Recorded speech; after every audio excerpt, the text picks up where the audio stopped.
Cheminer vers le succès Grace a un style de vie positif. Le succès commence par la détermination, la persévérance et la volonté de réussir. Il y a toujours des moments où les choses ne se passent pas comme prévu, des moments où tout semble aller à votre encontre et des moments où vous échouez. Dans ces moments-là, vous devez à tout prix renoncer à la tentation de vous avouer vaincu, d'abandonner la lutte que vous menez pour atteindre le succès. Inspirez-vous de cette citation de Benjamin Franklin, « L'énergie et la persévérance conquièrent toute chose ». La persévérance, le développement personnel et le dépassement de soi sont intimement liés. Ce trait de caractère est le plus court chemin vers la réussite. En effet, il vous permet de rebondir et de saisir les opportunités qui s'offrent à vous. Réussir, contrairement à la croyance populaire, n'est pas une ligne droite mais un sentier tortueux avec des montées et des descentes. Si vous continuez à Adventure, il vous emmènera forcément à un moment ou un autre jusqu'à votre destination. Les célébrités que vous admirez ont gravi les marches du succès grâce à un secret qui les accompagne tout au long de leur vie. Et ce n'est pas leur intelligence, leur créativité ou bien encore leur stratégie mais leur persévérance. Sans ce trait de caractère, tous vos efforts vous sembleront vains et dérisoires, votre aptitude au succès et au bonheur en sera réduite de façon drastique. Calvin Coolidge l'exprime à travers cette citation, « Rien dans ce monde ne peut remplacer la persévérance. Le talent ne le fera pas, il n'y a rien de plus commun que les hommes talentueux mais sans succès. La sagesse ne le fera pas, la sagesse sans récompense est presque aussi commune qu'un proverbe. L'éducation ne le fera pas, le monde est empli de vagabonds éduqués. La persévérance et la détermination sont omnipotentes, parfois vous devrez aussi vous dépasser, le dépassement de soi constitue le second secret pour trouver sa voie et réussir sa vie, vous devrez dépasser vos limites et même aller au-delà. D'après Napoléon Hill, ces étapes vous mènent sur la voie du succès, à la fois spirituel et matériel.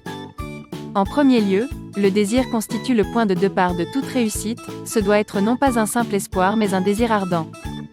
Associé à un but précis, ce « désir ardent », qui est à la fois un sentiment et une émotion, rend possible ce qui paraissait impossible. Ensuite, la foi appliquée se définit comme une attitude mentale dans laquelle nous pouvons libérer notre esprit de toutes les peurs et les doutes et le diriger vers la réalisation de ce que l'on dit ailleurs dans la vie. Il cite Thomas Edison qui croyait pouvoir réussir à fabriquer la première ampoule électrique à incandescence bien qu'il ait échoué plus de 10 000 fois. La foi est une certitude absolue que vous obtiendrez exactement ce que vous désirez. Plusieurs années avant qu'il ne reçoive le prix Nobel de physique, Albert Einstein avait défini l'accord suivant avec sa première femme, alors qu'ils étaient en instance de divorce. Si vous acceptez de divorcer maintenant, je vous donnerai tout l'argent du prix Nobel que je gagnerai dans le futur. Tôt ou tard, l'homme qui gagne est celui qui pense qu'il peut. Poursuivons avec l'autosuggestion, elle fait appel aux capacités d'imagination et de persuasion de l'esprit humain afin de provoquer un changement réel. Elle permet via la répétition et la visualisation de ses objectifs quotidiennement, de les atteindre de façon plus efficace. Pour que l'autosuggestion positive fonctionne, vous devez obligatoirement faire appel à vos émotions car sinon vous n'obtiendrez aucun résultat. Il y a deux façons de faire, soit vous visualisez une scène qui sera susceptible de modifier votre rythme cardiaque par son intensité, vous pouvez également profiter d'une vraie émotion pour pratiquer cet exercice. Soit vous faites appel aux affirmations, ce terme désigne un mélange d'affirmations positives et de questions, elles amènent le cerveau à se concentrer sur les solutions, les opportunités et les nouvelles idées. Elles se basent sur la loi d'attraction, tu récoltes ce que tu as semé comme des grains.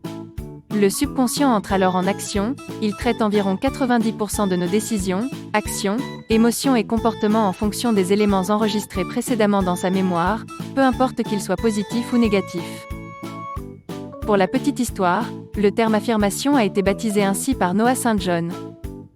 Alors qu'il était étudiant de 30 ans, divorcé, endetté et vivant dans une chambre de bonne, il avait suivi de nombreuses méthodes de développement personnel qui aboutissaient systématiquement à des résultats médiocres. Jusqu'au jour où, sous sa douche, il obtint la réponse à cette question, pourquoi est-ce que toutes les promesses de ces méthodes de développement personnel n'aboutissaient pas au succès ? Il découvre à ce moment-là l'ingrédient manquant, s'il associait aux affirmations positives des questions qui déclenchent des réponses positives, cela changeait complètement la donne. Le terme affirmation était né. 24 mois plus tard, il était devenu un auteur à succès et vivait le style de vie dont il avait toujours rêvé. Quelques exemples. Pourquoi ai-je autant ? Pourquoi est-ce que je me sens de mieux en mieux ? Pourquoi est-ce que je me fais de plus en plus confiance ? Pourquoi suis-je mince et en bonne santé ? Pourquoi suis-je immensément riche? La quatrième étape est la spécialisation. Napoléon Hill nous explique que la culture générale n'a aucune utilité pour devenir riche. Par contre, il est important de se spécialiser dans un domaine précis et de ne jamais cesser d'apprendre tout au long de sa vie. Le succès et le pouvoir s'acquièrent grâce à des connaissances très spécialisées et intelligemment dirigées. Le cinquième principe est l'imagination. Ce processus aux mains prises dans notre vie quotidienne et au cœur de notre vie psychique nous sert à explorer le monde mentalement et à faire des expériences de pensée nécessaires pour prendre des décisions et résoudre des problèmes. Grâce à elle, nous fécondons le réel d'idées nouvelles, nous inventons des manières de bouleverser un ordre établi. Citons quelques entrepreneurs américains contemporains qui, grâce à leur imagination, ont défini et mis en œuvre une série de principes simples qui ont permis à leur société de passer du stage de « garage » à celui d'entreprise mondiale en seulement un quart de siècle. Leur croissance phénoménale durant ce quart de siècle les a hissés au premier rang dans la hiérarchie des entreprises mondiales. Elon Musk, Jeff Bezos, Mark Zuckerberg ou encore Steve Jobs. Citons cette phrase inspirante d'Elon Musk: « Si le futur ne consiste pas à pouvoir vivre dans les étoiles, je trouve cela déprimant, ensuite il est nécessaire d'élaborer un plan. » En effet, pour que vos projets passent de l'abstrait au concret, il est nécessaire d'élaborer une feuille de route la plus précise possible. Elle devra décrire toutes les étapes des différentes phases de votre projet. Rappelons encore une fois l'importance de la persévérance, ne renoncez pas dès le premier échec. Abordons maintenant la phase suivante, la prise de décision. Il s'agit d'exercer votre capacité de discernement et votre aptitude à prendre des résolutions rapidement et de s'y tenir. Cette qualité essentielle constitue un trait de caractère partagé par la plupart des personnes qui ont réussi. Ne soyez pas trop influençable, forgez vos propres avis. Le pouvoir de l'alliance d'esprit maître est la 9e étape explorée par Napoléon Hill. Ne vous souciez pas du qu'en dira-t-on lorsque cela va à l'encontre de vos objectifs. Continuons par la persévérance, nous avons déjà parlé de cet état d'esprit essentiel pour atteindre vos objectifs. L'art de la réussite consiste à savoir s'entourer des meilleurs. Pour réussir, il faut privilégier les relations positives qui nous aident à avancer, grandir et atteindre notre plein potentiel. D'après le célèbre entrepreneur et coach Jim Rohn, nous représentons la moyenne des 5 personnes que nous côtoyons le plus.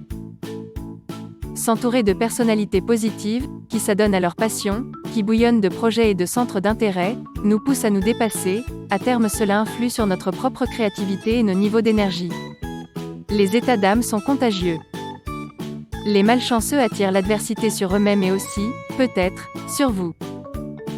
Steve Jobs n'était pas particulièrement doué en informatique. Mais il s'entourait d'informaticiens talentueux comme Steve Wozniak. Par ailleurs, il affirmait qu'il embauchait des gens intelligents afin qu'ils puissent lui dire ce qu'ils devaient faire. Il a écrit: « Quand on fréquente des gens très intelligents, on a tendance à les écouter. » Citons également cette autre citation de Napoléon Hill: « L'homme qui sait où trouver les connaissances dont il a besoin et comment les utiliser selon des plans d'action, celui-là est un homme instruit. » La phase suivante est le subconscient. Il a une logique implacable, il accepte indifféremment toute suggestion ou tout programme et les met en œuvre aveuglément. Si l'on sème du positif dans son esprit, on récolte du positif. L'avant-dernière étape est constituée par le cerveau humain, celui-ci fonctionne comme une radio en émettant ou recevant des ondes. Terminons par la dernière étape, le 6e sens. Cette phase ne peut être efficace que si les précédentes ont parfaitement été comprises et intégrées. Le 6e sens est cette partie du subconscient à laquelle on a donné le nom d'imagination créatrice. La compréhension du 6e sens ne vient que par la méditation. En développant votre 6e sens, vous posséderez un ange gardien qui vous ouvrira, quand vous le désirerez, la porte du temple de la sagesse. Vous pouvez utiliser les services du conseiller invisible. Pour ce faire, je vous conseille de vous inspirer des grands personnages en imitant leurs pensées et leurs actes. L'esprit détermine votre aptitude au succès. La réussite n'est pas une affaire simple. Elle ne peut être déterminée uniquement par la somme d'argent ou de biens matériels que vous possédez. Le sens de la réussite est beaucoup plus profond. Elle ne peut se mesurer qu'en fonction de la paix intérieure et de la maîtrise psychologique que vous êtes capable de manifester pour être heureux en toutes circonstances. C'est en cela que réside la vraie réussite. Les personnes qui acceptent la défaite et abandonnent leurs rêves adhèrent à des biais cognitifs négatifs, un phénomène analysé par les psychologues. Cette théorie émet l'hypothèse que l'esprit humain moyenne a en moyenne de 60 à 80 000 pensées par jour, dont 80% sont négatives. Ces chiffres montrent à quel point il est facile de diriger votre esprit vers la défaite et combien il est difficile, mais pas impossible, de transformer ses pensées en victoire. La mentalité du verre à moitié pleine et à moitié vide. Les tests de personnalité fluctuent selon les méthodes utilisées. L'une des analogies très largement en usage est le verre semi-rempli.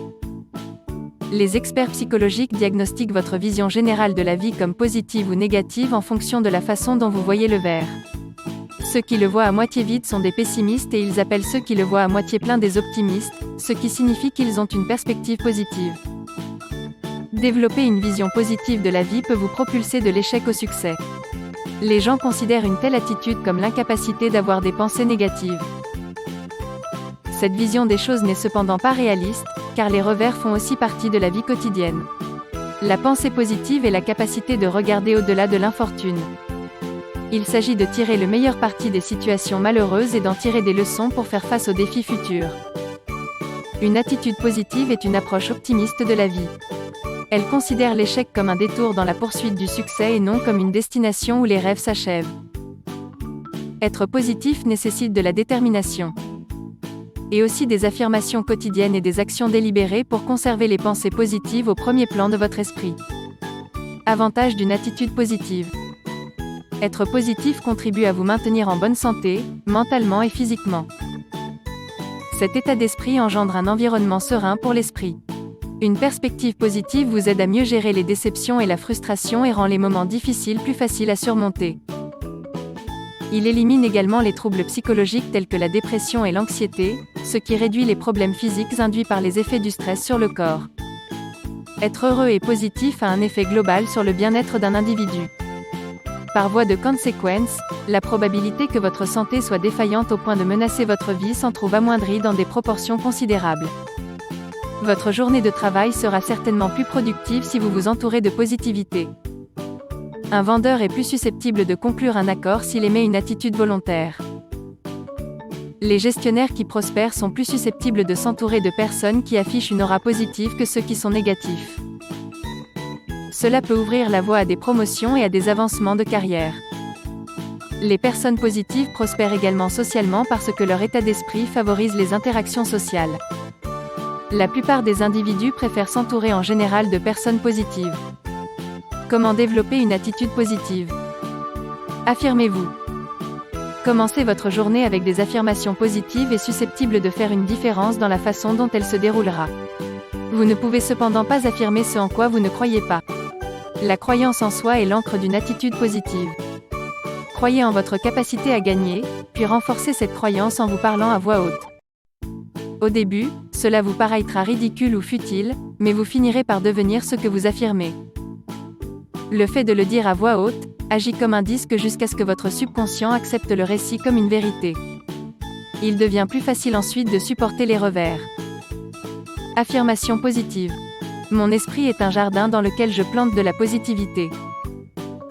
Il n'y a pas de place pour la négativité autour de moi. Je ne m'entoure que de positivité. Je suis responsable de l'énergie que j'ai laissée entrer et de celle que j'ai laissée sortir. Rien ne peut atténuer la lumière qui brille de l'intérieur. Les choses ne sont impossibles que lorsque je ne m'applique pas les exécuter. De tels mantras peuvent s'avérer vraiment utiles pour vous aider à développer une attitude positive. Entourez-vous d'influences positives. Conservez un entourage stable avec des personnes positives. Cela peut impliquer d'éviter celles qui ont tendance à vous dévaloriser ou à vous influencer de façon négative par une vision de la vie dévalorisante.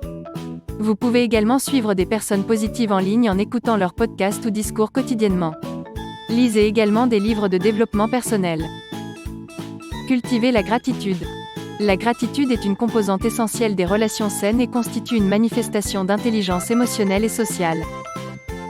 Les recherches en psychologie le confirment, la gratitude rend heureux et favorise même la santé.